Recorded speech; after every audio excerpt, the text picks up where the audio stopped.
Ouais les gars, aujourd'hui on va s'attaquer aux skill shots. Après avoir vu les mécaniques, après avoir vu le rythme de vie, les skill shots c'est quelque chose de très important et on va voir comment toucher tous ces skill shots avec différents paramètres. Premier paramètre pour toucher ces skill shots, ce sera votre positionnement. Simplement si vous êtes positionné au-dessus de votre ennemi, ce dernier va dodger vers le bas. Ça fonctionne de la même façon à l'inverse. Si jamais vous vous positionnez vers le bas, ce dernier va dodge vers le haut dans 90% des cas. Deuxièmement, vous pouvez utiliser les murs pour sécuriser un skill shot. Si jamais vous êtes positionné correctement aligné à un mur et votre ennemi de même, votre skill shot ne peut pas rater. Votre ennemi est totalement bloqué en échec et mat et ne pourra jamais esquiver votre skill shot. Donc soyez patient, gardez bien votre skill shot, ne le tirez pas n'importe comment et alignez-vous avec un mur si possible. Je me positionne volontairement vers le haut pour qu'il puisse dodge vers le bas. Ensuite je prends bien mon temps pour pouvoir m'aligner avec le mur en bas après m'être fait griffe. Bien évidemment je garde le E pour le slow correctement. Voilà, donc je m'aligne avec lui, je tire le skill shot, il est en échec et mat, il ne peut pas l'esquiver et je sécurise un kill supplémentaire sans utiliser mon flash. Troisième paramètre à prendre en compte, c'est le fog, c'est simplement l'absence de vision. Si jamais vous êtes à un endroit qui n'est pas wardé derrière un mur par exemple, ça vous permet de contre-attaquer et à ce moment-là vous êtes donc caché, votre skill shot peut toucher et ensuite vous pouvez vous avancer. Vous pouvez voir, je suis derrière mon Twitch, je touche mon premier skill shot,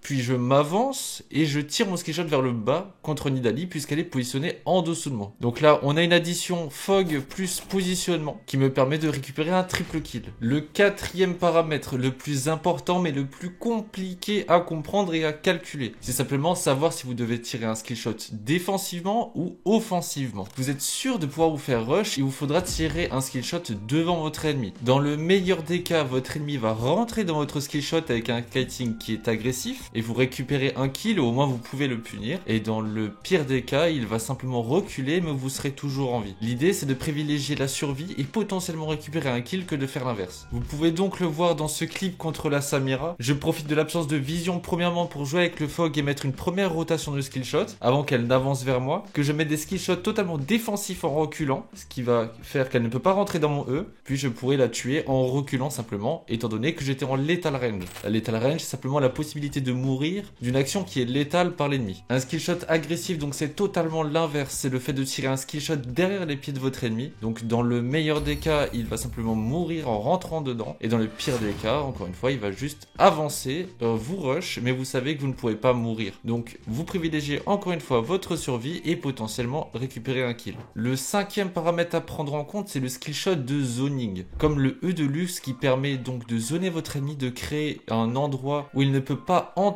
pour pouvoir tirer votre skill shot sur les bords et le sécuriser. Sixième paramètre, celui-ci est relatif à quelques champions uniquement, c'est des skill shots qui peuvent être extend. En fait, c'est des skill shots qui se tirent en ligne mais qui ont une explosion en cercle, ce qui fait que si vous tirez à max range et que vous touchez une cible, il va s'agrandir simplement. Et enfin, le dernier paramètre est le plus simple, c'est le follow-up. Le follow-up, c'est tirer un skill shot sur quelqu'un qui est CC, donc ça rejoint un petit peu la coordination de la dernière vidéo, vous pouvez la voir cela dit en passant. Donc la coordination en voyant ce que vos alliés peuvent faire, peuvent cesser, root, stun un ennemi et vous pouvez tout balancer pour sécuriser vos skill shots. Il y a évidemment d'autres facteurs comme les prédicts, les spells qui sont flashés. Vous pouvez même jouer avec le temps de réaction des ennemis mais je vous conseille pas. Et ce n'est pas des choses qu'on va voir aujourd'hui car trop peu importantes. Retenez bien tout ce que je vous ai appris aujourd'hui et vous pourrez toucher vos skill shots efficacement pour les games à venir. Comme d'habitude, le petit pouce bleu, le petit abonnement et on se revoit pour la prochaine vidéo qui parlera des runes.